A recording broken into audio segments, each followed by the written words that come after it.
to at least the top 50 or so. He was down to the last 50 of Yeah. people? No kidding. Mm-hmm. Oh, my God, the things you learn right before going on air. Actually, we are on air now. Your dad, MAGA Jesse, we just learned this right as we were going live. MAGA Jesse's dad tried to be on The Apprentice, and he got close in the early 2000s. That's right. Second, third interviews or what? Yeah, no, I'd have to talk to him and refresh it all. But yeah, no, he was telling me about the interview processes and everything. It's pretty cool. That's just imagine the celebrity status he'd have now if his dad knew Trump. Yeah.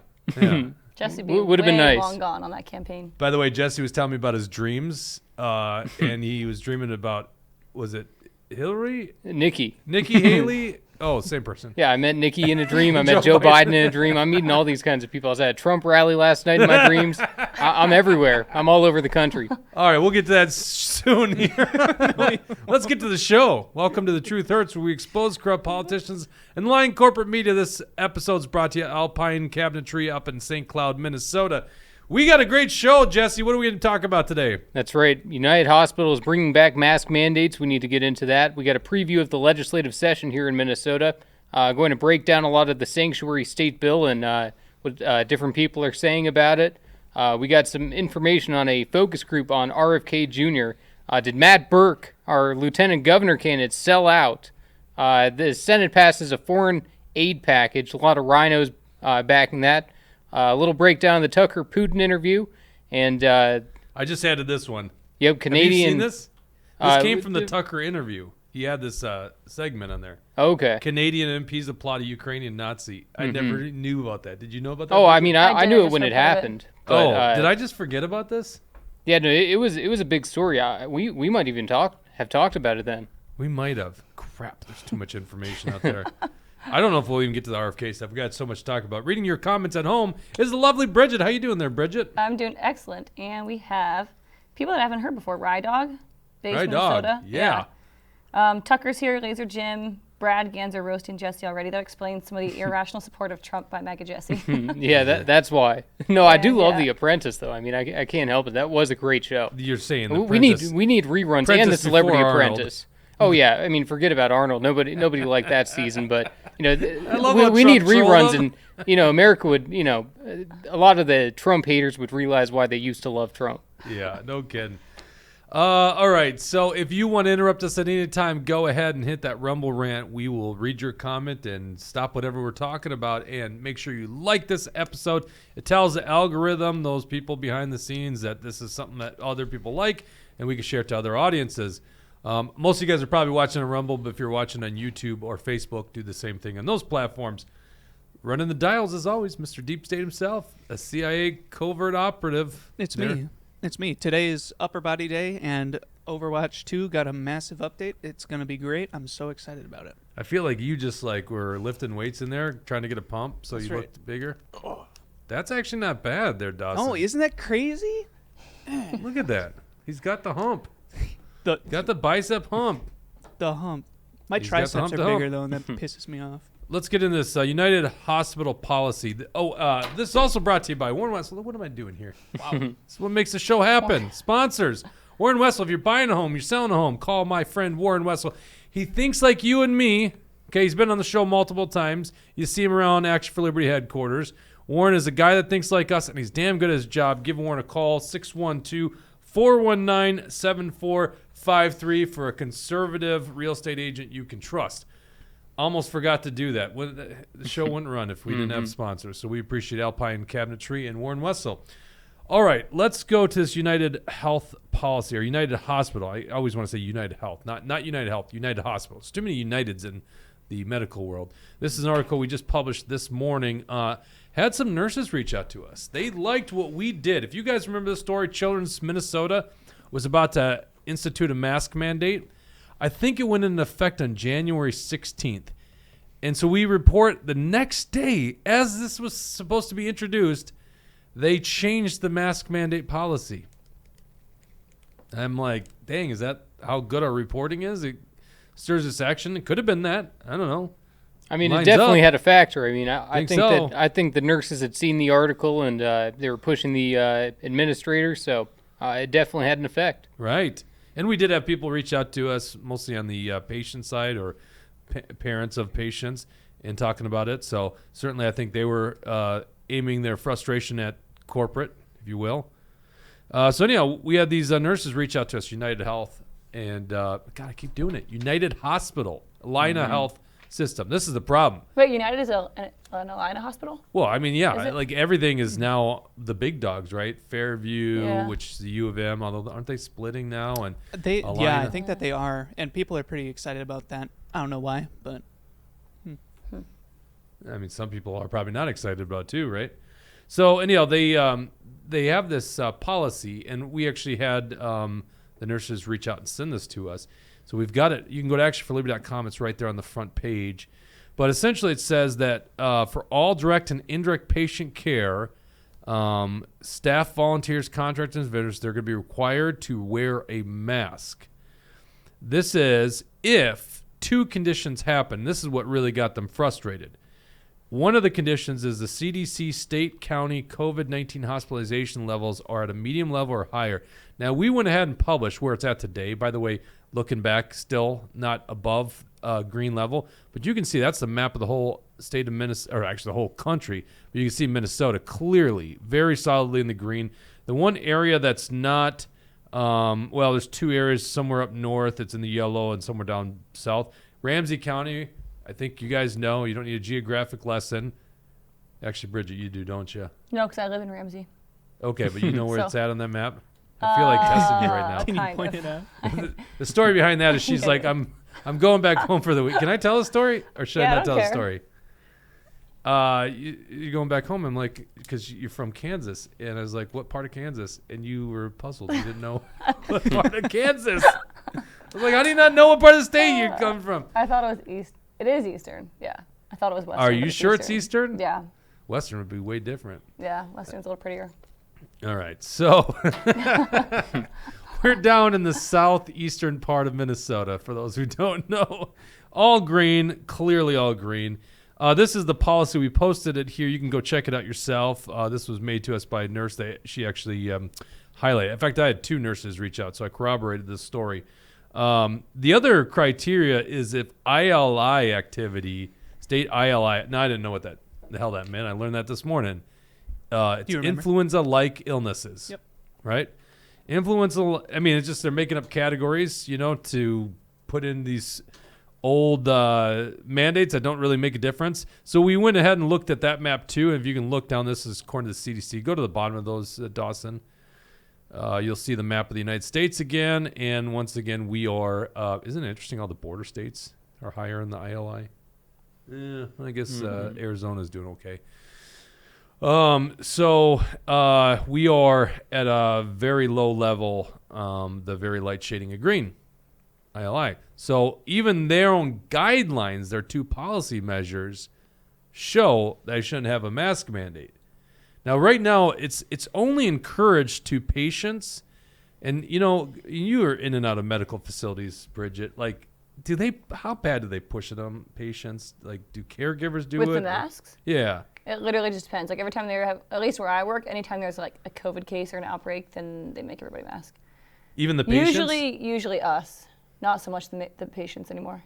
Okay, but do they But they will isolate them do they do like the strongly encourage? Do they do the passive aggressive to Minnesota the thing? residents. Yeah, like Not I that know I've a lot seen. of like they come into the room. They go, I know a lot of patients are wearing masks right now. Yeah.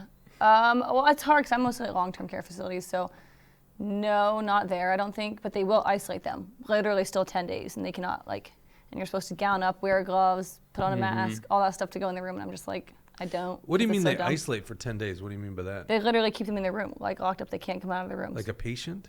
The residents, Oh, you mean? yeah. Oh, you mean? I'm sorry. If they had COVID. Yeah, if they. Oh, I had was it. like, wait, how could they? Which do is that just to everyone? crazy to me still that they're doing that. Cause I'm like, Well, that's the know. one that makes sense, right? Just stay away from people. Don't get other people sick. yeah, technically, but it's just I guess when we know it's not that big of a deal, it's just Yeah. kind of crazy to isolate them. Yeah, even the older generations, because it's. I Yeah. mean, at that certain ages, I mean, anything's gonna kill you at that point, right? I mean, pretty much. It's like true. 94-year-old. Well, what did she die from? I don't know. She was 94 years old. Pick or choose, right? Yeah. All right. So it says masks are required. This is the policy. Masks are required during direct and indirect patient care for staff, volunteers, contractors, and vendors. It is recommended that all staff, providers, volunteers, contractors, and vendors at Allina Health hospitals, get ready for this, clinics and patient care areas wear a mask upon entry to the facility and when traveling in public spaces. Now, when I first read that, I read it as if like they're not even on the health campus anymore, but I think that's maybe what they mean by this. They don't mean like if you go to lunch, you're still wearing a mask, like off that'd be campus? What do you crazy. think? They can't say that. I mean, once again, it's not, it's, what did they say? It's, well, it does say that it is recommended. So this one is not mandated. It's recommended. Ugh. It's like we learn nothing. And then it goes to patients and visitors. It's recommended that all patients and visitors wear a mask while at Allina hospitals, clinics, and facilities, not requiring it unless, of course, you have a fever or respiratory illnesses. By the way, cloth masks do absolutely nothing on the spread of COVID-19. Even the science that they allude exists, which is false, and we've published, it's on our YouTube, and I think it's even on Rumble, when Joe Rogan had Dr. Michael Ostrom on, and he says that cloth masks don't do anything. He advocates for N95 masks, which actually we've admitted, or always said, have efficacy, but that cloth masks are useless. And any of his students, if they were to publish the studies that they use, like by the government, he would have flunked them because they're flawed studies. So anyhow, they don't work. Cloth masks absolutely do not work. Now, where this kind of took an interesting turn is there are some nurses at United just saying we're not going to comply with this. They're having a little bit of a revolt, and a lot of staff members that are on board with them just quite frankly haven't taken it in their own hands. Mm-hmm. This is how you change things in politics, right? You just don't comply with stupid policies, right? Now, I just want to get down to the human aspect of it, if I can, okay? The data suggests we are accurate on this stuff, okay? You know what, Dawson? You being the lefty on this show, Yeah. have you have you come to understand that masks don't work, cloth masks don't work? Or do you still kind of believe that there's some efficacy, cloth masks There's when some it comes efficacy. to COVID-19? Cloth mask, if I make like this shirt into a mask, it's not going to be as effective as an N95 or as a Is it effective at all? surgical mask. Is It has effective an at all? effect. Yeah. What's that? It does have an effect. What's yes. the effect? How effective? I couldn't answer that, but it does have an effect. It's not just nothing happens. Does it stop the spread of COVID? No. Okay, so it has yeah. really no effect. No, that's Maybe not it catches a droplet or two, but it has really Sure. no grand effect, true. right? Maybe it captures 1 million droplets. I don't know, but any more But it's than not 0 even is great. droplets, I'm it's happy like with But that. you at least admit, being the lefty on this show, Yeah. that Brad says With a cloth mask lefty. has zero effectiveness. Dawson is wrong. I don't think Dawson's 100% wrong on this. There is such a minute effectiveness, right, that you could literally call it ineffective. Not literally, no. Yeah, like in the literal sense, it has maybe a marginal level of effectiveness in maybe catching a particle of COVID. Look at that. as I've it already goes got out you there. coming my way a little bit. Right. If for me personally, I wish that I could wear a mask all the time just because I'm very, You can. yeah, I can. Not here. But even if there's a small effect on it, I think it's worth it. No. I'm saying it's such a small. It's like saying, God, what would be the point? Okay, here'd be an example. Let's say it's pouring rain outside. Yeah. And over my head, I held a stick. Yep. That stick technically caught a couple droplets of rain, so those droplets of rain didn't end up on me. I'm still soaking wet. It's like what a COVID mask does, Brad Ganser. I see you. Yeah, he's going. I'm not wrong. And he says, Give me my example here. I'm doing this on the fly. The analogy is the stick caught a couple of droplets of rain, and those droplets of rain didn't end up on my head or my body, so it technically protected me from a couple droplets of water. Yep. So what? Overall, I'm still soaking wet, right? Same thing with the mask. Maybe they catch a couple things in the fabric, but Yep. in the general sense, you're still going to get COVID, right? They're useless. They're ineffective at stopping the spread of COVID. I think you admitted to that it is ineffective in stopping the spread of COVID. No, correct? it is. I said that it is effective. It's not very Okay. effective. All right, so he's still living in La La Land. That's okay. We'll keep working on But Dawson isn't for you guys. the virus literally so tiny that it literally goes through the mask anyways? Correct, yeah. So then it doesn't really work. It can't work. Well, what I'm saying, and by the way, I don't even know if I'm accurate on this thing. Like, could it technically, some of the fabric of the mask catch a particle, and it adheres to that? But so what? All the rest of the disease All the that's yeah, around that's is why going my through. example of the stick in the rain, right? Technically, the stick caught a couple droplets of rain, Yeah. but it didn't keep it's you from everywhere else being anyways. wet, right? Yeah. I might be completely wrong on that. Maybe they don't adhere to the fabric, and they don't. That doesn't even have an effectiveness. I would be willing to at least grant that the mask has the most minimal effectiveness at that, which really makes no statistical difference. You're going to still catch COVID. How are COVID viruses typically transferred? It's by droplets, right? No, it's not. See, you don't even know. It's aerosol. That was the funniest thing. At the beginning of COVID, everyone's wiping down with Clorox bleach like every Yeah, they shopping. said it wasn't airborne at first. Then they found out it was. It was, yeah, it is dumb because they know that it was aerosol. Like, they knew it from day one. It's a respiratory disease, it's coronavirus. It's spread by aerosol. So, Well, so if as someone- Bridget said, the particles go right through the mask. Well, so if someone spits in your mouth, that's fine because it's not no COVID's. That's not how it spreads.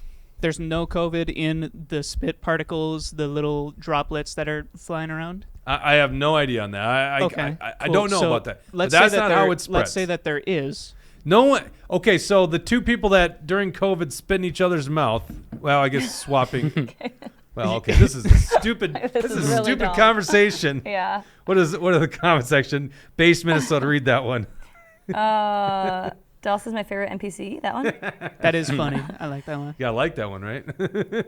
What am I into? Gosh. I just want to carry a cool. I want to wear a cool mask and carry a big stick in the rain. That's what I want to do. What does the lovely T-Wall for Life have to say T-Wall here? says, "Do the risks outweigh the benefits for young children in school?" I don't think so. Of course not. Yes. Right. Okay, What I risk? was getting somewhere. I don't even know why I went to you, the lefty on the show.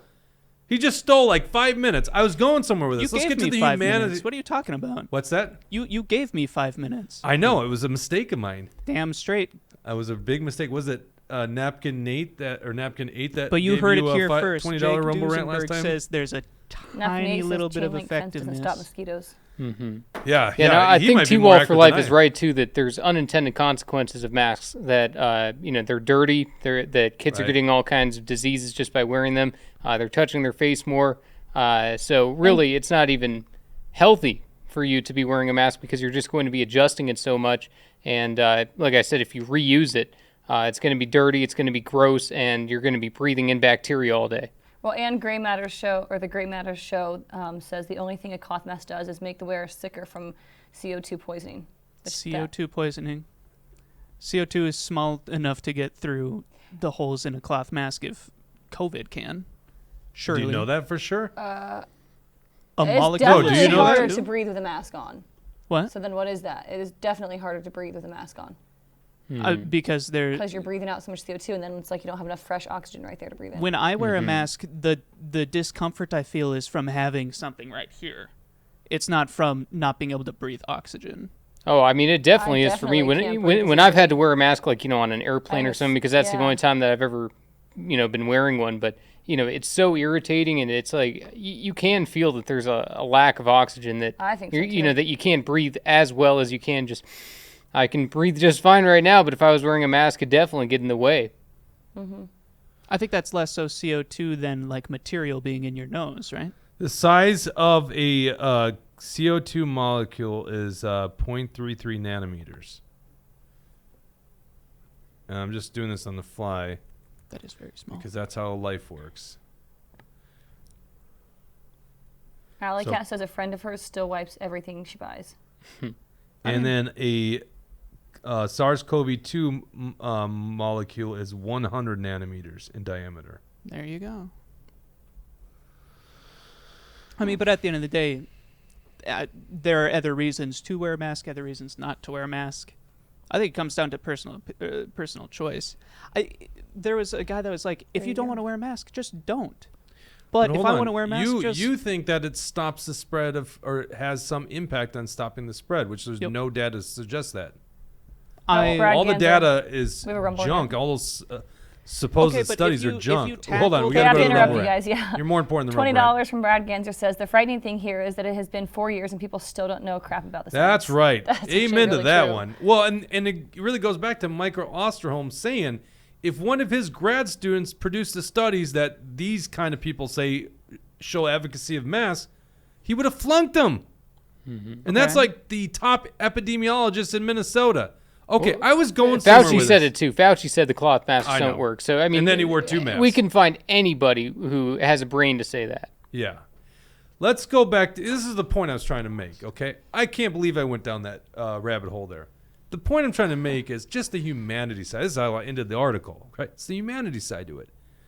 We study faces and facial expressions. That's what it's like hardwired in our DNA as humans. If you're an evolutionist, you would probably explain it in the sense it was an evolutionary reason, survival reason for that. And if, there's probably other reasons for it, okay? But I don't know what it is. We're hardwired to study faces. Masks change that. That's why it's really bad with socialization of children. Like, that's really bad with kids. But even us, if you're at a hospital, like, just imagine you're at the hospital. You're not doing well. I mean, unless you're having a baby, I guess. But you're at a hospital. You're not doing well, okay? And you take away that personal interaction, just the humanity side of it, to me, to allow masks when they don't have efficacy, right?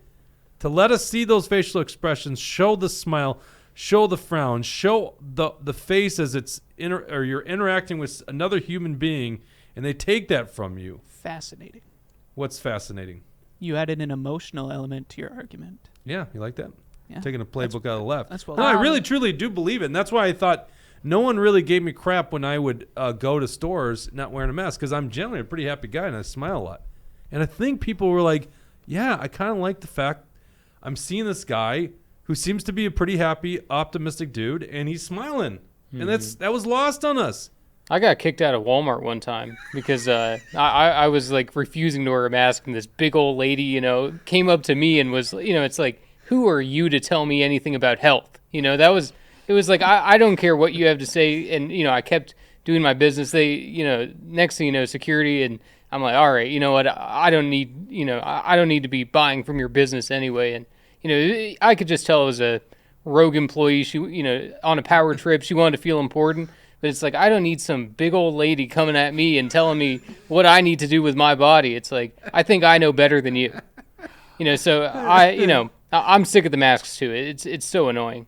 I love how I go from talking about the smile of taking a mask. No, I know big that- old lady. Well, that was the thing. When you said the big old smile, I remember I was thinking the opposite because I was like, these people are pissing me off. Yeah. No, I had one person try shaming me, and I just ignored what they said. It was like at a liquor store. I was looking for a bottle of bourbon, and the guy goes, "Sir," and he like signaled to the mask, and I just like literally didn't even acknowledge what he said. I go, "Hey, I'm looking for a bottle of whatever the bourbon I was looking Yeah. for."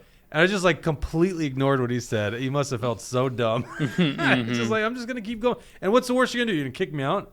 See, Yeah. hospitals, they kind of got you. That's the thing that bugs me. I think that's why a lot of people get mad about it. I do too. Right. So, we're seeing a revolt here among staff, and this is all line of hospitals apparently. So, good for these nurses. I got to say, I love these freaking nurses, right? Mm-hmm. Like, and where were the doctors during all this, 2-3 years ago during the stop the mandates? Like, there Yeah. was not a lot of them, right? Mm-hmm. But these nurses, there's like 20-30% of nursing staffs who are like strongly against the vaccine mandates.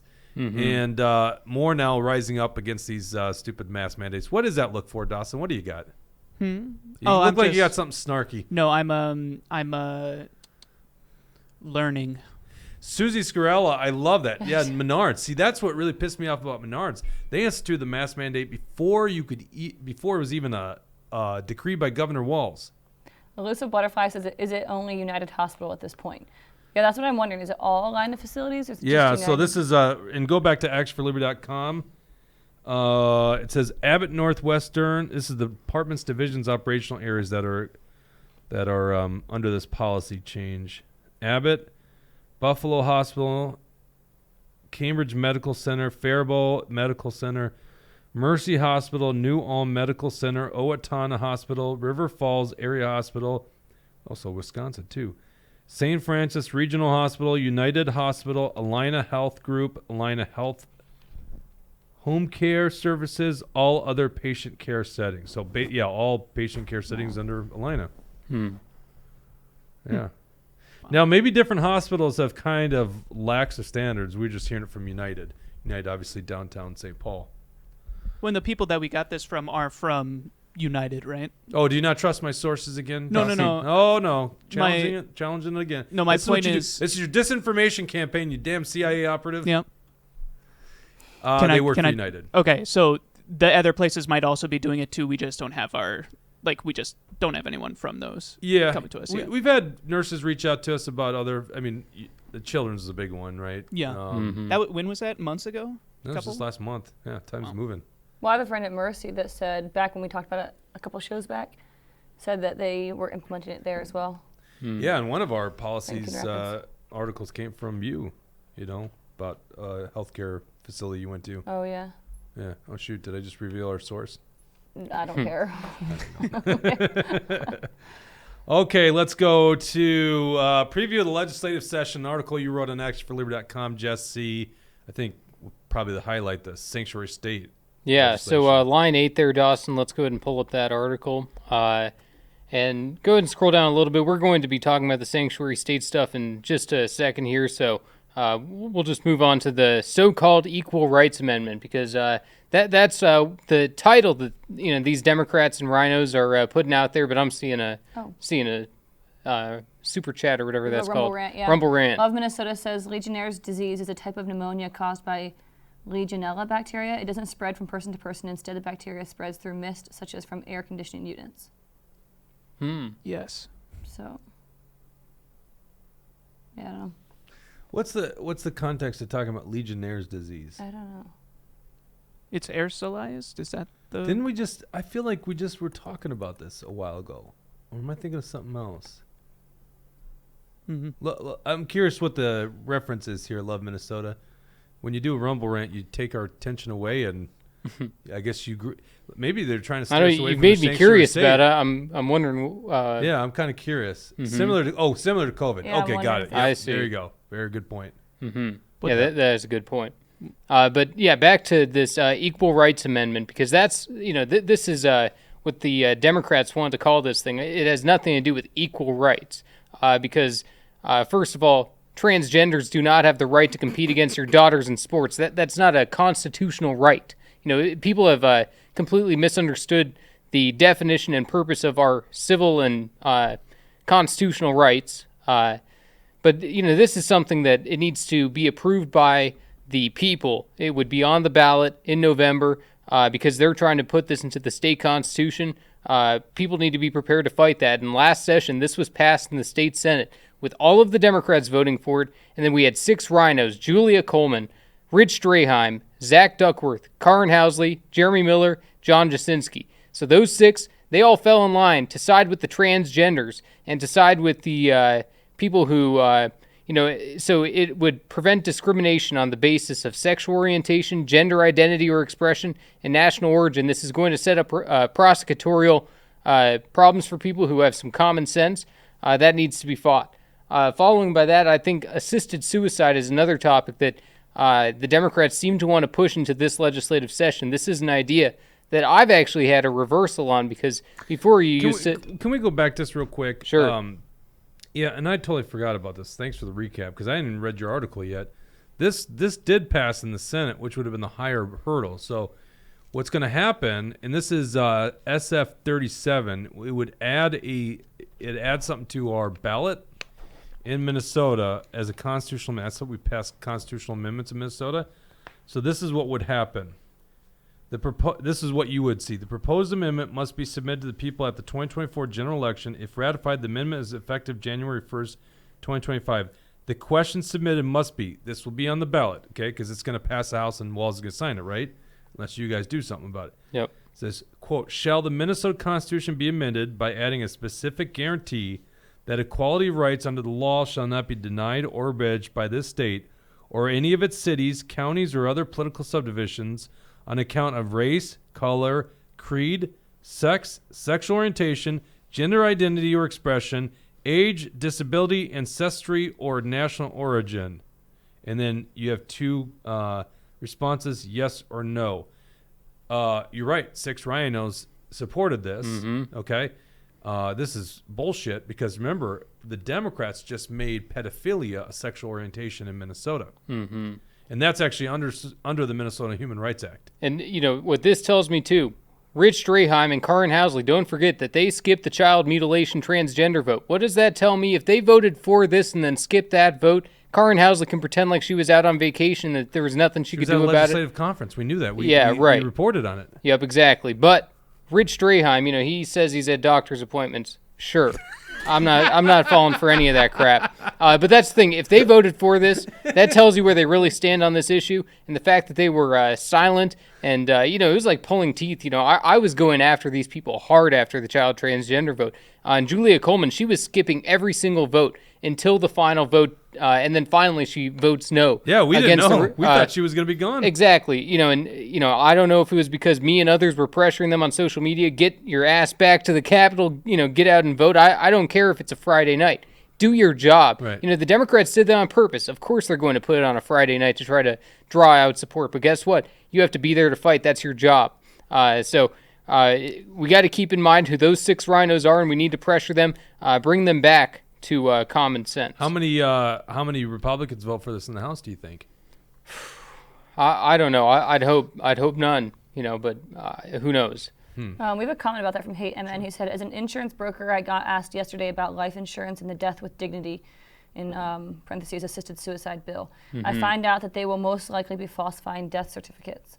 And he said, my recollection back during COVID is that there were no actual death certificates that stated COVID as a cause of death. Right, and I agree with that completely. Yeah. I think that the death certificates are being fudged currently. They were messed with during COVID, and with assisted suicide, so-called assisted suicide, then we're going to see that problem even more. So go ahead and go back to the article there, Dawson, because all we have to do is look to Canada. Our neighbors to the north are communist neighbors who have instituted euthanasia laws that have been that have led to the death of individuals who had no terminal illness. I have a specific example linked in there. We don't need to look at it right now, but it's from the AP News. Perfectly credible. This was an individual who was depressed, but he had no terminal illness. And what do these evil doctors do? The evil hospitals that want to lower our population, that want to kick some of the old people out of society, they're pushing these people to kill themselves. And that is not what we need in Minnesota. We're going to see all kinds of evil things going on that way.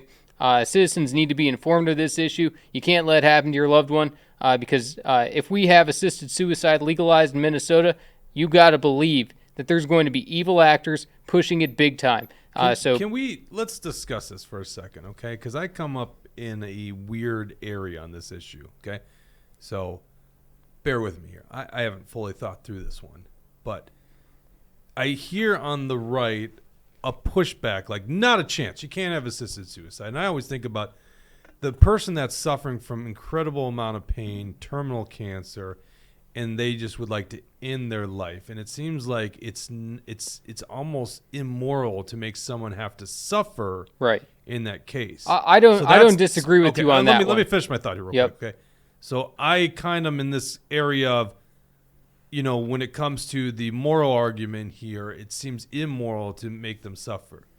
What I don't understand is how can you then allow government this avenue that opens a Pandora's box where you do have people that are depressed and they're basically allowed to kill themselves by assistance of medical professionals, which seems to go against what they're supposed to be doing in the first place. And I don't know if we can literally do this. I don't think we can legalize this, even though I think there is a maybe it's almost like the death penalty. I'm against the death penalty because even though some people really deserve to be killed because of what they've done, the problems with allowing the government that kind of open area to kill people who were then innocent people will be put to death seems to me not worth the policy change. Where am I wrong on where I'm at on this issue? Yeah, I'm mainly with you on that. And the biggest problem is, I never really understood this issue until I started talking to some older people, and they tell you that I'm afraid to go to the hospital in a situation like that because they're going to try to kill me. And, so it wasn't until then that it clicked with me. Oh, so that's That's what it's about. And I agree that if someone has a terminal illness, I kind of agree that they should have you have the right to life, you have the right to death. I disagree with that 100%. But it should 100% be their choice. But that being said, we can't trust the government that's in this situation because they're always going to make the laws too broad. They're going to allow it to be too applicable to too many people, and we're going to see too many doctors pushing it onto people that don't have these terminal illnesses.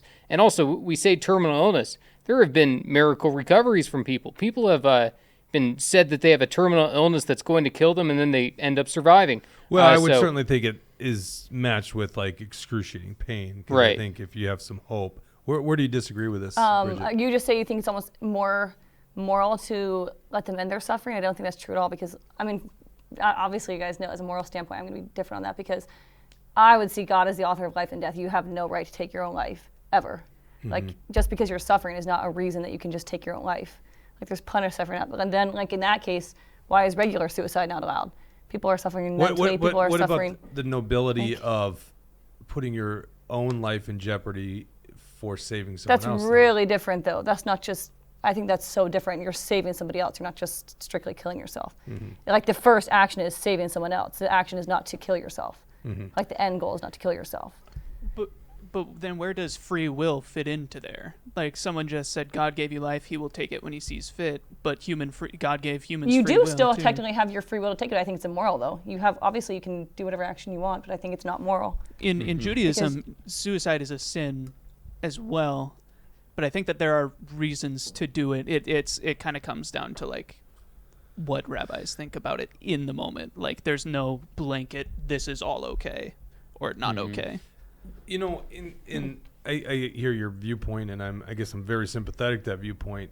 I think the person that's suffering in that situation would really question the probably their faith if they are told I have to suffer through this pain that's And so bad. You know, I what would mean? say people don't understand what suffering is really about, but Well, that's fair. that is, I think there's a reason for suffering. And I'm not actually totally against what you're saying from a moralistic standpoint there. I'm saying in terms of how the government regulates but things. then you come into that, I think the government should never be able to regulate because the government doesn't give you your right to life. God does, so he's the one that can regulate that. Right. But I'm saying they can't forbid someone from doing something that they openly want to. You know, I'm more laissez-faire. However, But once again, legalizing it is different than forbidding someone to do what they want. right. Well, that's the whole question here is Yeah. legalizing. This is what's tricky, and that's I think, you know, I'd love to see this debate happen, but it seems like Democrats want to just push this thing through, Right. as if the debate's already happened. Listen, I'm a guy that sees both sides of this issue. Let's hash it out.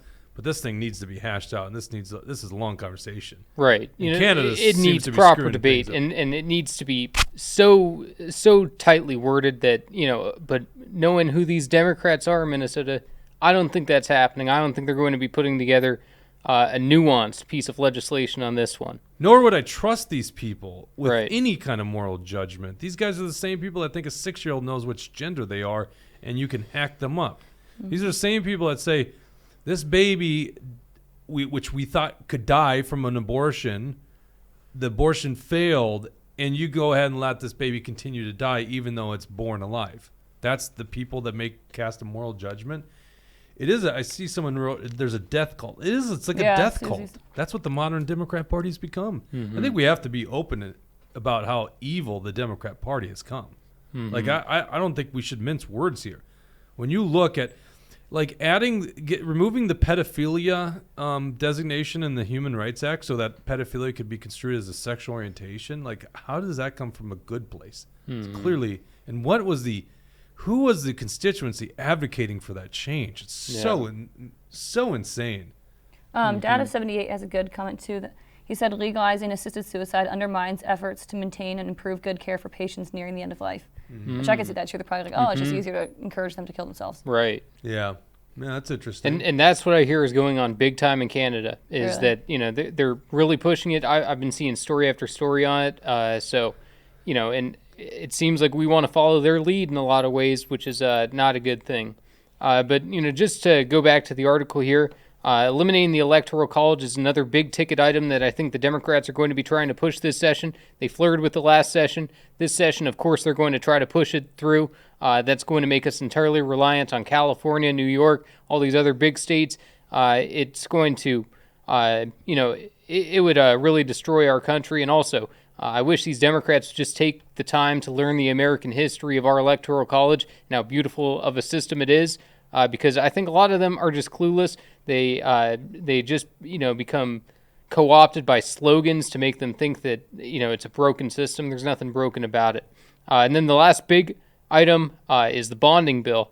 They had passed one last session, and this was so disappointing that they passed one last session because it was the single piece of leverage that the Republicans had to use against the Democrats. Why? Because you need 3/5 support from the legislature. That means that they needed Republican support to pass a bonding bill. And not only that, it was a pay-to-play bonding bill. Who can forget what Sandra Pappas was out there saying? She even admitted it.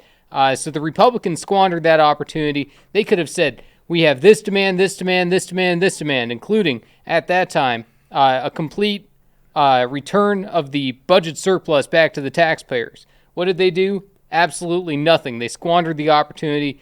If they're going to, try to pass a bonding bill this time, I would tell the Republicans that you don't cave until there is a reversal of all the radical policies that the Democrats have implemented, from the transgender stuff to the pedophile stuff to the gun control. You need to go all the way down the list and tell them that we're not going to take it anymore. The bonding bill is their only opportunity. Tell your legislators to vote no on the bonding bill. Speaking of guns, really quick, News 2727 said Lee Finke wants to ban all semi-automatic guns that can use a magazine that holds more than 10 rounds. Also talks of buyback program. Crazy. Oh, yeah. Yeah, I mean, I wonder if Finke's got do you know if Finke's got a new piece of legislation? I don't know, that's what I'm wondering. Or, I'm sure Stinky Finke has authored or I better co-authored. say Chris Finke before Tucker comes in here, too. Yeah, Chris Finke. Well, we just call him Stinky Finke. Yeah. This pitiful person. Just pitiful person. I'm just looking up real quick here. Looking at Finke's bills, chief co-authored, that dropped. Yeah, he's right. It's HF 3570. Good job, Newt, from the Egan Mafia. This is HF 3570. It's called Sale or Transfer of Semi-Automatic Military-Style Assault Weapons Prohibited, Buyback Program Authorized, and Money Appropriated. Military style. They just throw around that term, right? What does that even mean? Yeah. It's got a Senate companion bill. By the way, it's Finke Agbaje Kozlowski. Isn't Kozlowski the two-spirited? Yep. Morons. Yeah. Kraft and Spencer Mura. And then in the Senate companion is McEwen, Jen McEwen. Mm-hmm. All right. So, that's HF 3570 by Stinky Finke. Wow. All right, let's go to this new sanctuary state bill. And then Jesse's got something that I think most people don't know. Where does Wall stand on this issue? You got a little insight on that. So first of all, this is HF 3459 now. Stinky Finke's a co-author on it. Pull that up there, Dawson, so everyone can see. This is we reported last week about the bill that they had last session. This is their new one. So just a couple things to highlight. It very much mimics the one that they had last year. This is now considered the North Star bill North Star Act. North Star Act, yeah.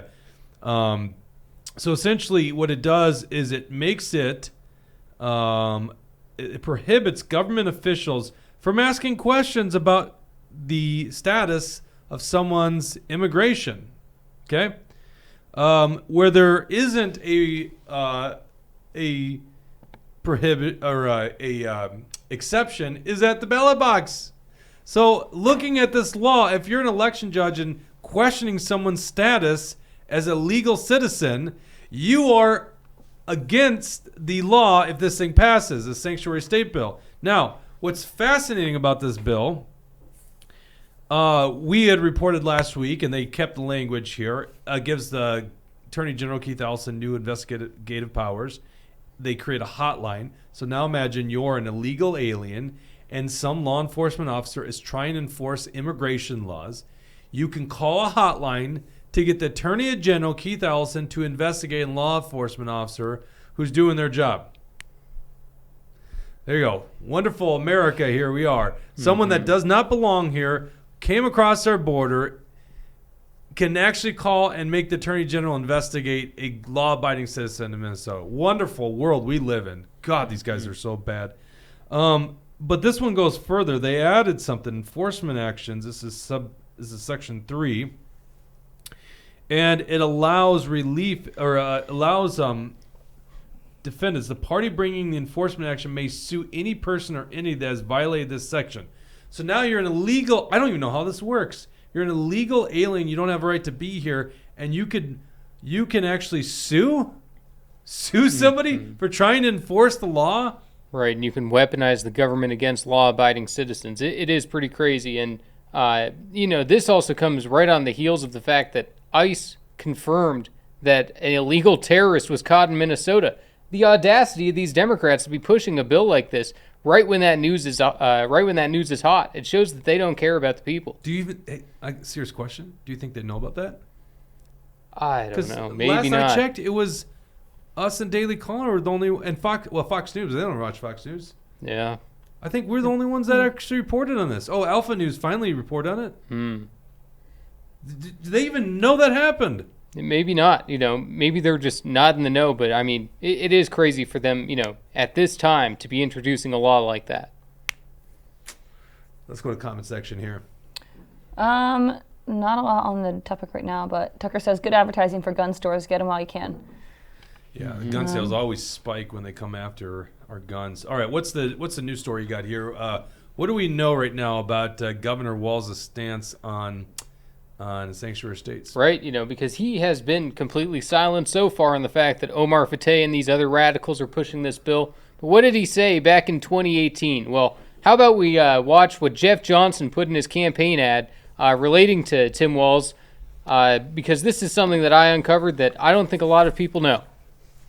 So that's line number 10 there, Dawson. Yep. This election is all about vision. One candidate sees a Minnesota where we all lose our health insurance, forced onto one government plan, where we become a sanctuary state for illegal immigrants. Pause it right there. Yep. Minnesota should be a sanctuary state and give driver's license to illegal immigrants.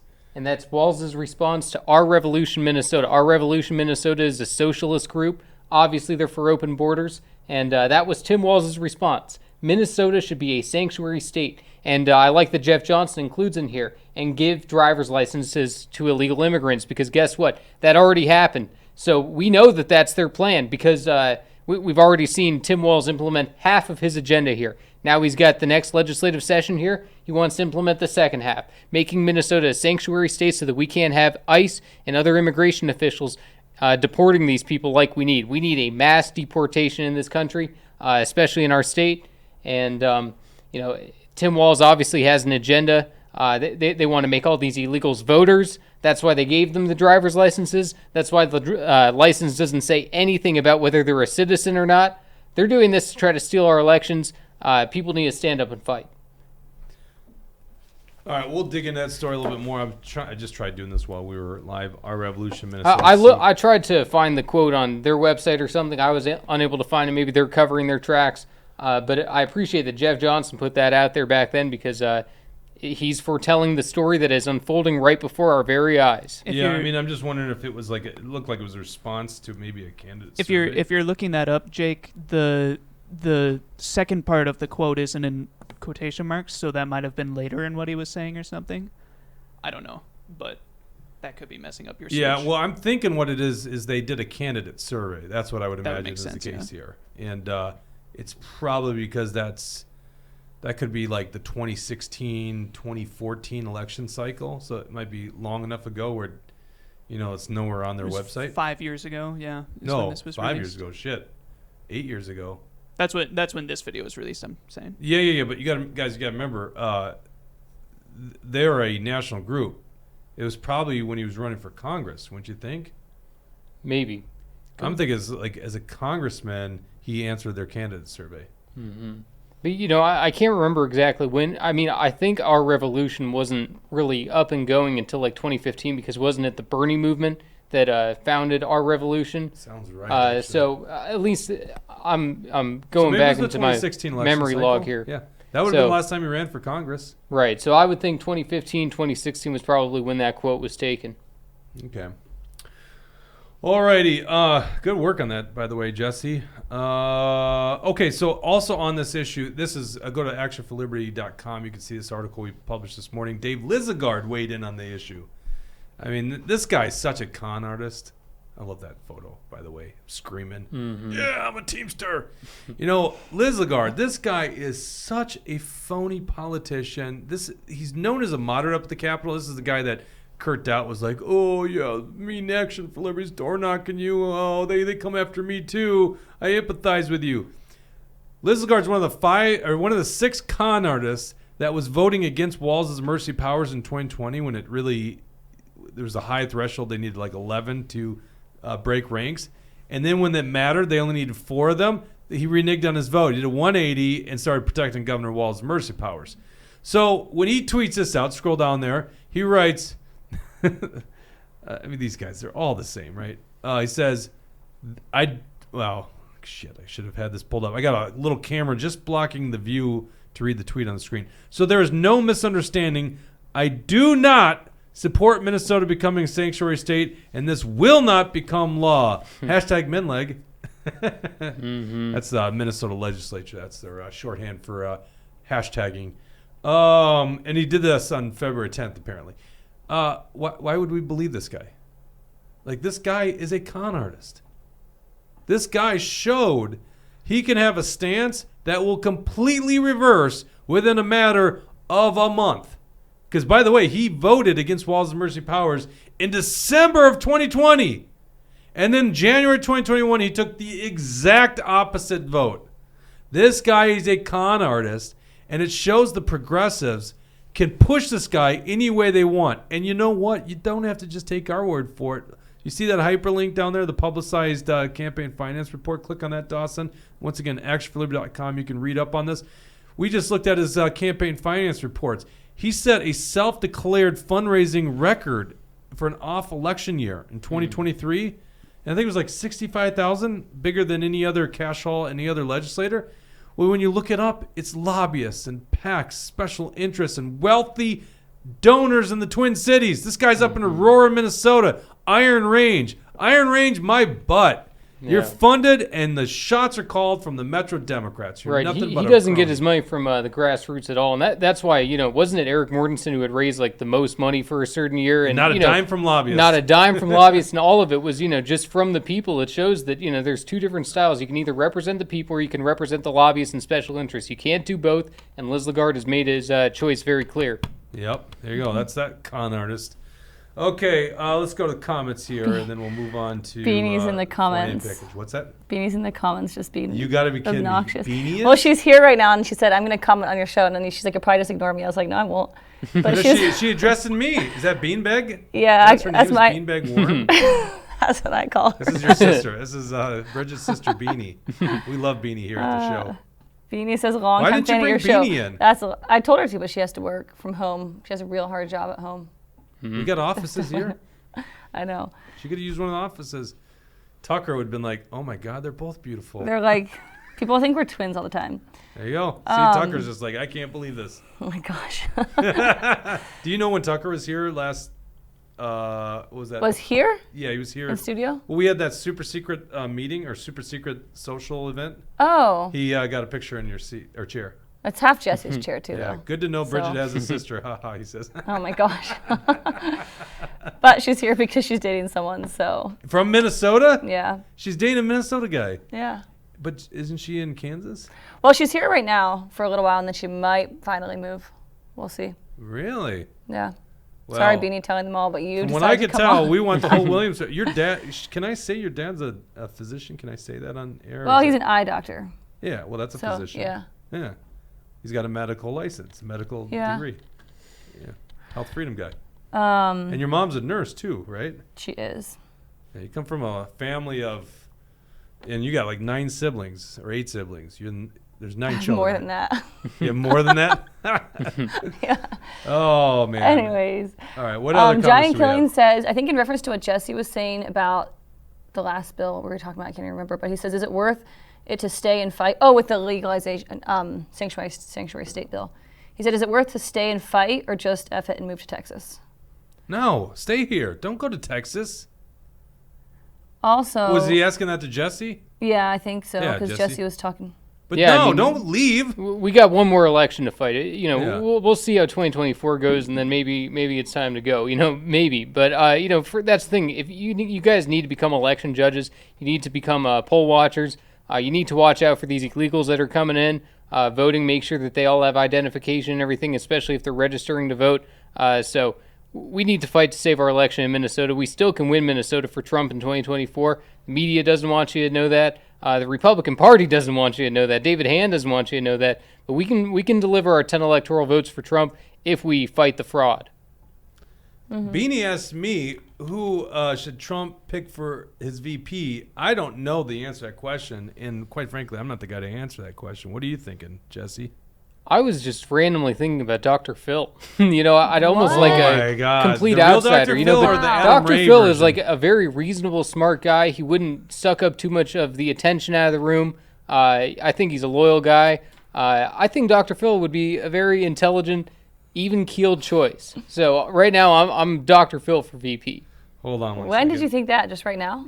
Just a couple of days ago, I was watching an interview with him, and I was like, man, this guy's so smart, So Dr. Phil is 73 years old.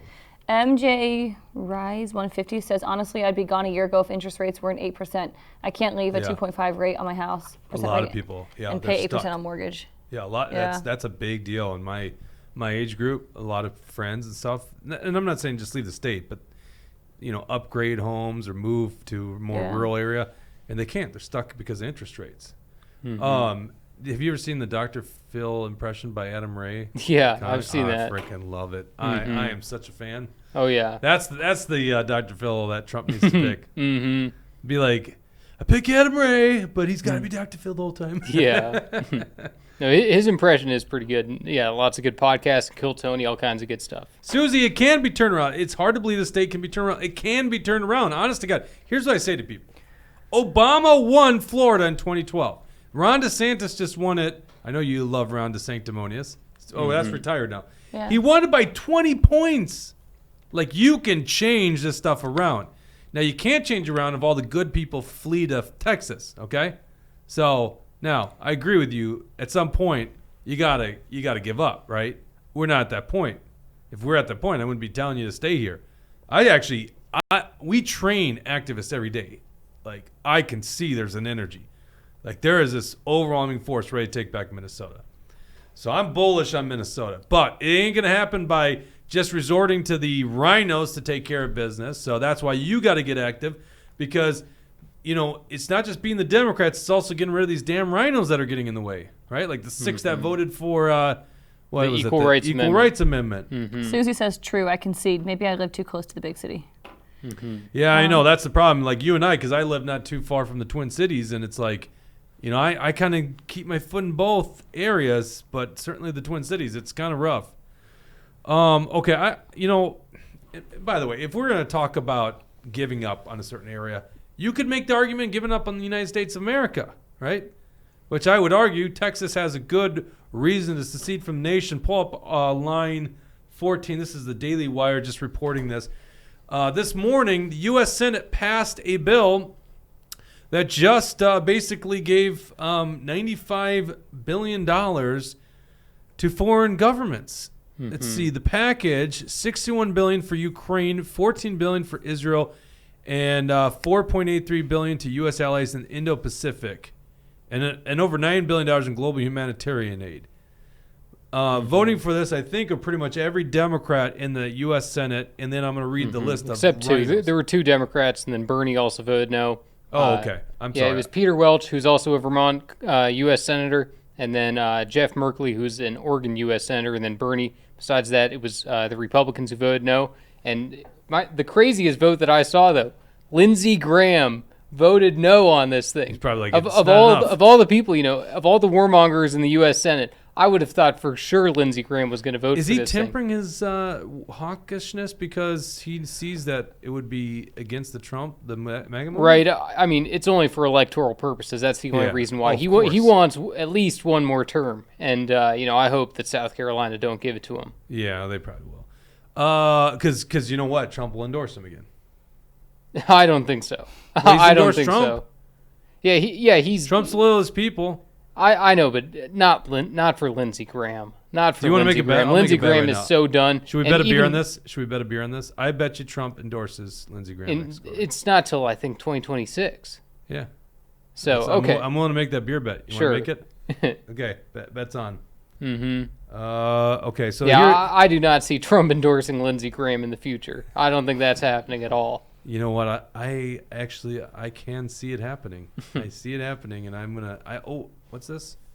I'm drinking a delicious beer. Yeah. By Jesse. He's gonna give you a Bud Light. Yeah. Yeah. We have a poll right now on Action for Liberty, and it was what was the poll? It said, hold on 1 second. I'll read I think it's over now. It says, should the Bud Light boycott end? 8.7% said yes, they've learned from it. 39.1% said no, they are super woke. 52.2% said I never drink Bud Light. That's a big dilemma in conservative politics, other than the Super Bowl shit, is are we going too easy on Bud Light? Because Trump comes out saying Budweiser is a great American company, right? So now you can drink your Budweiser Trump, again. Joe Rogan, Shane Gillis. What more approval do you need? The king is back. That's what I say about Budweiser. Well, my whole point was I don't drink Bud Light anyhow, so it's irrelevant. And a lot of people agree with me. Okay, let me go back to this. Where did I go? I lost my place here. These are the senators, Republican senators who voted for it. John Boozman, Shelley Moore Capito, Bill Cassidy, Susan Collins. Ooh, big shocker there. John Cornyn from Texas, Kevin Kramer from North Dakota, Mike Crapo from Idaho. Yeah. The fake conservative Joni Ernst in Iowa. The even more fake conservative Chuck Grassley. By the way, Joni Ernst, like huge phony. Yeah. Like she was supposed to be this big conservative. Whatever. These guys, they lose their shit all so quickly. Yeah. John Hoeven, North Dakota. John Kennedy. Yeah. Everyone likes those John Kennedy clips. I know. When he's, that's the thing. He seems like such a personable, cool, funny guy. And, what's interesting about him that a lot of people don't know, he used to be a Democrat. He was the elected treasurer of Louisiana for years and years and years as a Democrat. He ran for the U.S. Senate back in the early 2000s as a Democrat. It wasn't until, maybe the last 10 years or so that he became a Republican. So I like him personally, but, politically, he's got so many big government establishment ideas, and it seems like he just falls in line. He's a consistent vote for whatever Mitch McConnell wants. Speaking of Mitch McConnell, that's the next one up. Mr. Turtle himself from Kentucky. Jerry Moran of Kansas. Lisa Murkowski of Alaska. So sad she's still there. Yeah. James Risch of Idaho. Mitt Romney. Shocker. Mike Rounds of South Dakota. Dan Sullivan of Alaska. John Thune of South Dakota. Tom Tillis of North Carolina. Roger Wicker of Mississippi, and Todd Young of Indiana. Yeah, I've confronted Jim Risch before during a Republican event one time. I was there, I was at the event, and he said, "I don't want any foreign policy questions." It's like, you're the chairman of the Foreign Relations Committee. Screw you! I'm asking you a foreign policy question. And I knew, it was a big Republican room. I knew I could piss him off if I said, "Trump said we're going to end the war in Syria. We're bringing our troops home." And he got so irritated. He was all over the place. He didn't even want to answer my question to begin with. He wouldn't call on me when I was raising my hand. But I just kept pushing it and pushing it and pushing it. And I was, saying, this is what MAGA wants. This is what Trump wants. It's going to be beautiful. And, he was like, that's not what we're doing. We're not doing that. And so, it was That's just where you say, bullshit, you work for me. This is what we're doing. Yeah, exactly. I can't stand these guys. Yeah. But, this is why we don't have politicians big time rhino that rarely. The establishment, they love him in Idaho. So there's no taking him out right now. Okay, well, listen. Can I just say this? These guys are traitors. They really are traitors. Like, my family is going through enormous amount of inflation in the last couple of years caused by these guys because they don't balance a budget and they use the Federal Reserve, the printing press, to create credit out of thin air to buy up the debt of the U.S. government. They're the ones that cause inflation. We have a lower standard of living right now because we pay taxes and our money gets eroded by inflation. And they take my money and they go overseas to this quagmire in Ukraine. Mm-hmm. And this is like the perfect parlay into the Tucker Putin conversation. You know, this is when I watch, and by the way, if you haven't seen the Tucker Putin interview, just skip ahead 45 minutes because the most fascinating thing happens. Putin goes on this diatribe. He's literally like filibustering. It's insane. Mm-hmm. He gives Tucker a history lesson of Russia and then how it ends up being Ukraine. So you got to fast forward to get past that. But what you eventually find out is Putin's not this madman, crazy person that the left wants you to believe he is with his finger on the nuke. The guy will come to the table. There is a way to get out of this conflict. Okay? I'm not saying Putin's right at all. He's clearly in the wrong. Mm-hmm. But he's not at the point where he can't be reasoned with. This is why I really believe Trump when he says, I could end this thing in 24 hours. I actually kind of believe he could end it in a very short period of time. Because there is legitimate things that Putin wants. And the most fascinating part is it was Britain, he actually says Boris Johnson, blocked any negotiation from happening and then knows America's funding this damn war. Our politicians are so utterly stupid and dare I say anti-American for sending our money over there to propagate this stupid war against Putin. I mean, the only tactical advantage I can see is it actually causes Putin's military to be weaker, but I don't see a huge advantage in taking our money and sending it over there and all the people that die because of it. So these guys are sending our money over there for more deaths. Mm-hmm.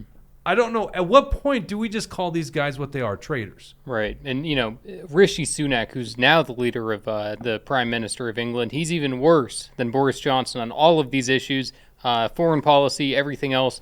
So, you know, England is not in a good spot either because they're led by, you know, so-called conservatives, which is unbelievable how bad their conservative party is, their leadership. So, you know, but I think there's a big populist conservative libertarian-ish uprising going on right now. We're seeing it with Javier Milei. We're seeing it with the rise of Trump again. I think that we're going to see a lot of shifts in the world on the world stage towards an anti-war movement. Mm-hmm. Is Ukraine a part of NATO? No, but yes. You know, because this is actually at the heart of the issue, and I know this because you know, I was in Kosovo. I was part of a NATO mission, right? By the way, Kosovo and Muslim Albanian population broke free, declared their own independence, and NATO and all the rest of the world basically acknowledged their independence. Serbia and their aligned Russia, the same religion, same trace of history, so Serbs and Russians are allies, didn't recognize it. So we've been prodding at Putin in Russia for decades, right? Like, you have to understand for a second. I got to tiptoe around this one, okay? Because Putin's clearly in the wrong. I am anti-war. I am against killing human beings, right? Other than self-defense, okay? So you have to look at Putin going on the offense as, for what he is, a war criminal, okay? Which I would argue that American politicians are also war criminals. Mm-hmm. So Putin, terrible person. But to act like there's not a rationale behind what he's doing is ridiculous. Imagine there is some alliance of states, countries, okay? When I say states, I mean countries, okay? Against America. And they start, let's just say, south of Mexico. And each decade they creep closer and closer to the U.S. southern border, despite saying multiple times they're not going to do that. And then all of a sudden they go, Mexico may be part of this alliance, even though Mexico was never supposed to be part of this alliance. What the hell would we do? Right? Mm-hmm. We would look at that as aggression towards our sovereignty. Well, that's exactly what NATO has been doing. I saw this firsthand in Serbia. Now, on the base that I was at, Camp Bonstil in Kosovo, We had Greeks. I think their base was technically separate, but like joint physical space, and Ukrainians. So Ukraine's not technically a NATO member, but they had soldiers on the NATO mission. The way I look at it is they kind of are in NATO, especially when we act like if Ukraine gets attacked, we'll save their butts, which is literally happening. So maybe on paper they're not NATO, but they're NATO. They've been part of NATO for some time. And Putin knows this. Obviously, he knows it. And he believes Ukrainian people are Russian people. There's some validity to that. Now, once again, war criminal and monster for now going and attacking people, right? I think that I'm becoming more hawkish on the Ukraine war too now. Oh, of course you are. Of course he is. Yeah. This guy. And I think that the reason why is because Russia can't be allowed to have free reign over there. Because once they get Ukraine, then what's next? What's going to stop them from taking a smaller country Who's like... to say that's what they want to do? Yeah, and he's not trying to take over Ukraine. He's trying to take back certain sections. We can debate the merit of that, but he's not trying to overthrow the Ukrainian government. Is that what he said in the interview? Yeah. I mean, I guess he wouldn't say it necessarily. Yeah, he went on this long diatribe, and the reason he did it is because he wanted to set the stage for what their policy was. That wasn't like this crazy world ambitions. Now, maybe he does have world ambitions, but we're stupid to think that doesn't happen with every world leader. China. How old do you think Putin is? He's in his 70s. Yeah, that's what I'm Whoa, thinking too. really? So, he's He looks he's good not for going to live 70. forever. I think this is kind of what he wants to be the final big stamp of his legacy. So I don't think he's got world domination in mind. I don't think that he's going to, I don't know. Maybe he does have those kind of dictator worldwide ambitions, but it certainly doesn't seem like it. No, I mean, I don't think more than the next world leader, to be honest with you. Mm-hmm. It's so tricky to discuss this because you just get accused as being a Putin ally. Right. Like, I can't stress enough how humanitarian issues there are with Putin. Mm-hmm. Like, the guy I literally mean, kills if you go to political Russia, dissidents. it's not a free country. It's not a free country. The elections are corrupt. Everything's rigged. And not only that, you can be thrown in prison for the smallest infraction. You don't want to ever push against the government. By the way, this stuff happens in Ukraine, too. Right, exactly. But we're blessed in this country to be able to go after obviously, the government weaponizes itself and targets people. The IRS, we've heard a million different stories about it. But we have enough freedom to where we can question the government. We can go against their narrative. We can provide our own narrative. You don't get that kind of authority and power in Russia. So, I'm not going to sit here and praise Putin either. It's just we want an end to the war. Let's go to the comments here. Wow, there's a lot. Should we go back up? Yeah, to just some? pick and choose. Mark Kroll ones. said, back to the elections, he said, the thing about election judges is they have made the polling places so big you do not know anyone anymore. I work for a small election, I work a small election. Is this a Hancock sanctuary Township. state? Yeah. Let's go to the Rennes. Ukraine. Let's stay on Okay, the we topic can go to here. Ukraine. Let's see. By the way, Bridget's so nice that she was going to go back and make sure you got your comment well, it's read, an but interesting, comment. But let's see. I got to be a little bit more careful doing this because then we get off topic here, and I want to stay on this, Billy22 said Candace Owens is a great analysis of the Tucker Putin interview. Oh, I'll have to go check it out. Yeah, same here. And they're talking about a bill. Right. AlleyCat62 is talking about a bill the Senate passed that will not allow Trump to call for peace in Ukraine. Mm-hmm. So I don't even know if that's true, but I believe it. Right, and also, crazy, though. one last thing on that bill. Mike Johnson, this is his chance to step up and make sure that the House doesn't pass something like this. So it's up to Mike Johnson. This is the biggest test of his leadership in the House. I think he's against it right now, but if he brings that to the floor and allows the rhinos and the Democrats to pass that thing, it's not going to be good. So this is a great test for his leadership. I hope that he steps up. but Brad said if Trump gets jammed up on the Ukraine bill, he can just add tariffs on Ukraine imports. Yeah. And then Billy22 asked Dawson, was it okay that the U.S. instigated the 2014 civil war in Ukraine? I don't know anything about it, so I'm not going to respond to that. Okay, fair. Yeah, Putin was all over that one too. Mm-hmm. Yeah. Okay, before we sign, I lose my freaking shit over this. Honest to God, I mean, literally, the fact that we get taxed and then they take our money and they send it over for this foreign adventurism. Do you know what the principles of blowback or the concept of blowback policy is? Like it should be known by everyone. Like things that we do overseas have consequences. It just seems to me to be a law, right? Like you can't have an action like, let's say you assassinate a world leader because they were the antithesis of freedom in their country. And so you would think, okay, well then everything beyond that's good because you got rid of the dictator, but turns out that different factions fight over and the world or the country becomes very unstable, and then you maybe have a new power that's even worse with bigger ambitions. I mean, Muammar Gaddafi is the perfect example. I was going to say Iraq, you know? But yes, Gaddafi's another great example. Right, yes. you know, and yeah, there was so much there that, you know, we can thank Hillary Clinton for that one. And even Obama has admitted that was his biggest mistake in his administration. Well, that's what you get for putting Hillary Clinton as Secretary of State. You know, that's exactly what you deserve. And Muammar Gaddafi, he tried so hard to get along with Obama. You know, he spoke in front of the United Nations. He called him my son. You know, he was trying his best to get along with the United States, even though he knew that we're a corrupt country. And, you know, he had his own kind of wild, radical, Muslim, socialist, anarcho-socialist ideology. People should read the Green Book. That's his own book to understand it. But, you know, that aside, you know, the blowback from there created a civil war, and the country was way worse off than they were when they just had Muammar Gaddafi in charge. Right, and there's so many other examples, and that's just one example of blowback.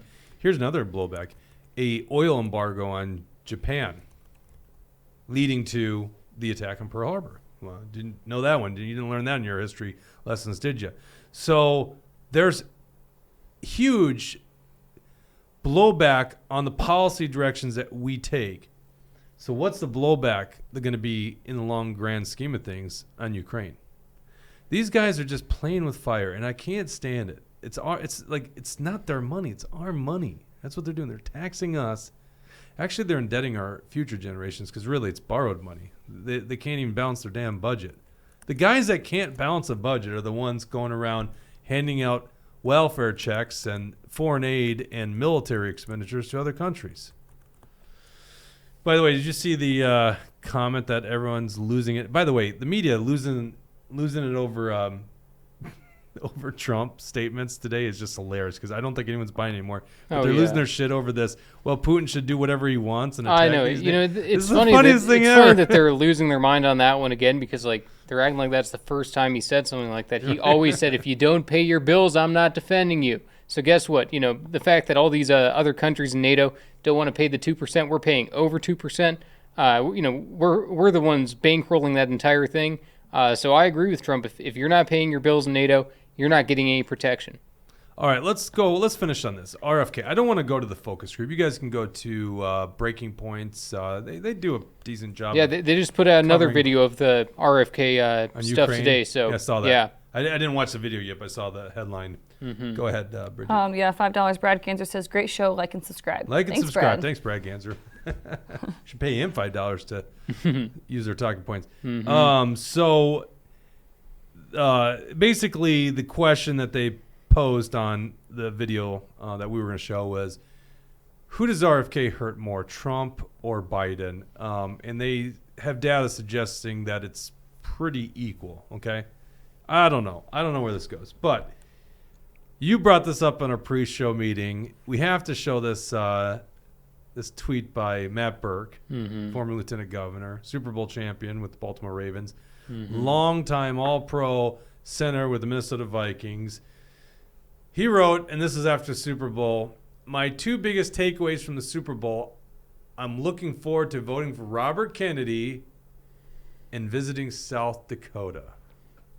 Your Unbelievable. Thoughts on that, MAGA Jesse? I think Matt Burke sold out 100%. You know, for him to, you know, he's out there. He says that the pro-life issue is his big issue. You know, that's his number one issue. That's what he was talking about all the time. And so I guess it doesn't translate when it comes time to voting for a president. I think he, you know, he's promoting RFK Jr. RFK Jr. is liberal on so many different things. And for Matt Burke, a guy who was our Republican nominee for lieutenant governor in the state of Minnesota, you'd think that he'd have a little more consistency and loyalty to a party that nominated him to such a high office, but apparently not. He's willing to abandon all of that. He has no loyalty to Trump. He sold out big time. Matt Birk, I got no respect for it anymore because, Matt Birk has influence. He has the influence over conservatives, and people respect and listen to his opinion. Not anymore, but, he has some influence where, people are going to look at that tweet and go, if conservative Matt Birk is going to support RFK Jr., then maybe I need to as well. And that's the problem. The media, what's the media going to do with RFK Jr.? They're going to say the COVID vaccines, they're going to run that one all over again. They're going to run the Ukraine stuff. So guess what? They're only going to focus on the issues where we agree with Robert F. Kennedy Jr. They're not going to focus on anything where we disagree with him, because then what's that going to do? That's going to push away conservative voters. The media knows exactly what they're going to do. They're going to try to push as many conservatives into RFK Jr. as possible. They're going to scare off as many Democrats from him as possible. And if you look at the numbers right now, more Trump people support RFK Jr. They like him more than the Democrat voters like RFK Jr. So that means that Republicans need to have even more discipline when it comes to voting, because you might like two people on the ballot, but guess what? You're only going to be able to vote for Trump unless you're a sellout like Matt Birk, because Matt Birk sold he sold the party out right there. No respect. We have comments. Data78 says, is Birk trolling? MJ Rice says, I think it's sarcasm. Noof2727 said, Matt Birk is talking about the Super Bowl commercials as a joke. Is it possible here that MAGA Jesse loses a sense of humor, his senses on what is good? I got a sense of humor, but where's the joke? I don't you? Okay, let me put this in context. This is the way I read it. Okay, go back to that tweet. Let's put it on there. My two biggest takeaways from the Super Bowl. Now he's tweeting. He said Robert Kennedy though, which no, I'm getting to that, Bridget. Oh, sorry. That was gonna be my point. Sorry. He's commenting on the Super Bowl like any of us would, right? Okay, just as fans. I want to say something. And so if you look at the context of the Super Bowl, we all watch the Super Bowl. You watch the Super Bowl? No, I honestly don't care to. Did you watch it? Yeah, right? I watched the Super Bowl. Dawson did. So 2 of the 4 of us here watch the Super Bowl. There's lots of ads. That's part of the whole show. Yep. Partly saying go to South Dakota. It's the advertisement campaign by South Dakota. Mm-hmm. The other big one that stood out is a Robert Kennedy Jr. ad that actually mimicked JFK's 1960s ad, I think it was. Yeah. So that is his biggest takeaways is I'm looking forward to voting for Robert Kennedy, not Jr., but Robert Kennedy, because look how old this ad is. I mean, that makes no sense. I just didn't I put in a context that makes sense?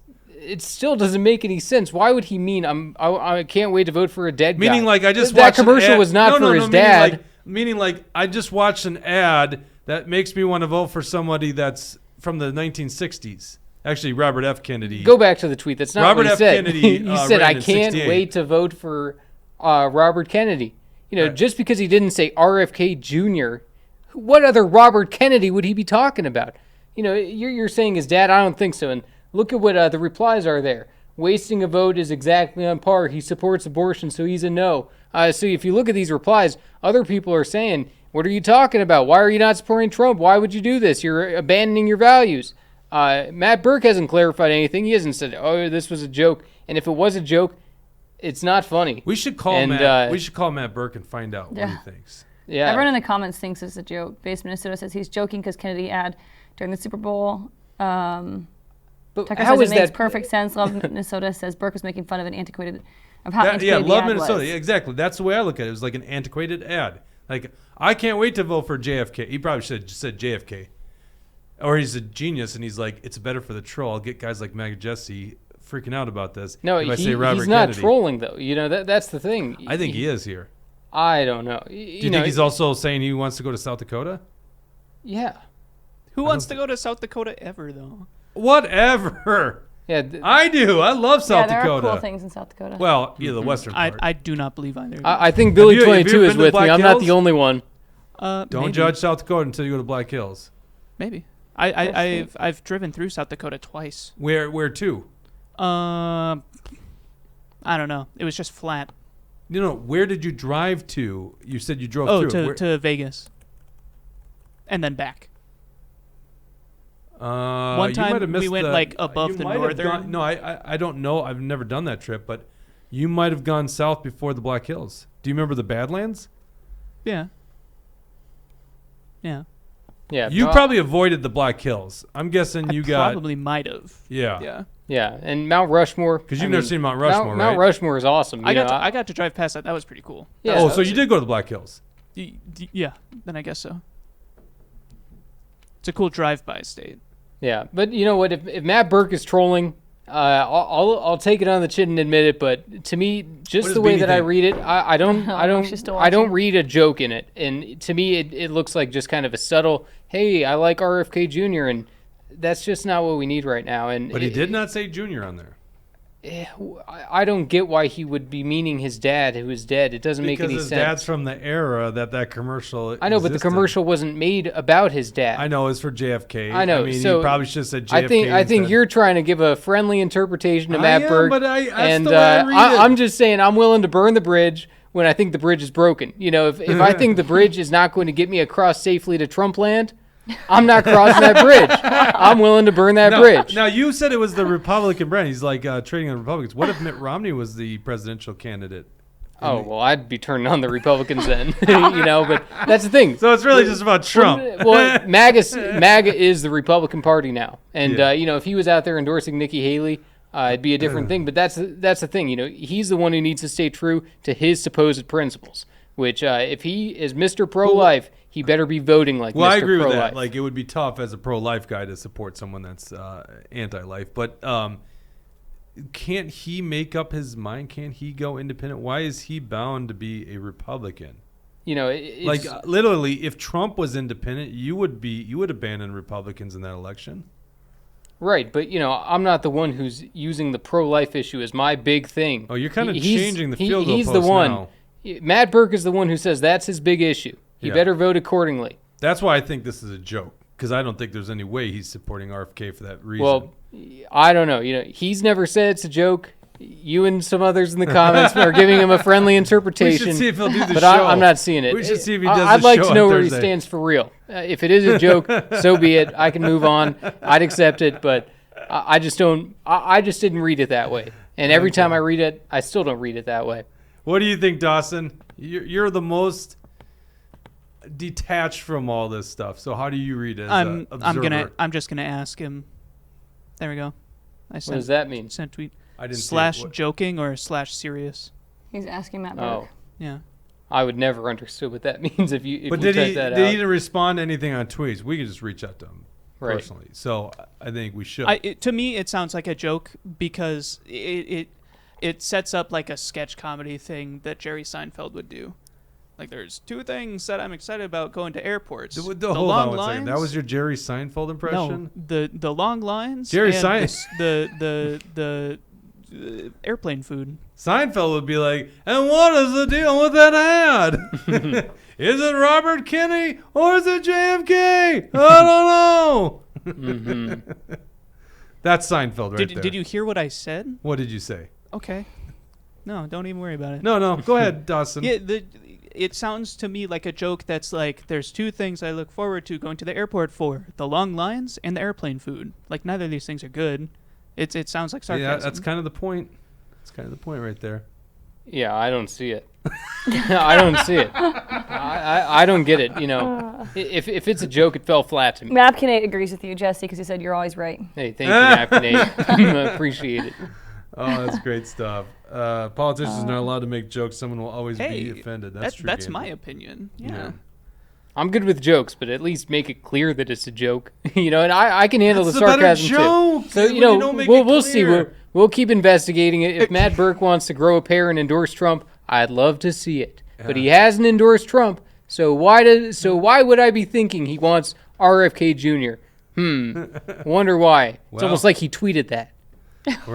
We have a watch party for the infamous Matt Burke presidential endorsement. Yep. We have I'm to waiting. Get to the bottom of this. All right, we'll end it there. Thank you guys so much for tuning in. Our sponsors. Who are our sponsors here? Warren Wessel. What's that? Warren Wessel. Well, right? I know that one. Alpine Cabinetry of St. Cloud in Warren Wessel. Thank you for Beanie. Thank you to Beanie for watching for the first time. Is this her first time watching? I think so. There you go. Billy 22, Brad Gaines, or MJ Reese 150. Love Minnesota. God save our republic. I'm just Ellie Cat. All the ones that are on my screen right now. Thank you guys for tuning in. The Rumble rants. Brad had 2, I think, and did we get one from? We did have another one. Love Minnesota. Yeah, Love Minnesota. Awesome Oh stuff. yeah, and Love Minnesota said sorry to interrupt because you said something about interrupting, but I was going to tell. I don't know if it's a he or she, but that's their right when they give money, so they don't need to feel bad about interrupting. Yep. Because you said something about like when you interrupt. I don't know what you said exactly, but. Oh no, I was. Then I think they felt bad for interrupting, and I was like, no, you're allowed to. Yeah, You're but good. it wasn't connected to the Rumble Rant. Fair point, but the Rumble Yeah. Rant interrupts it.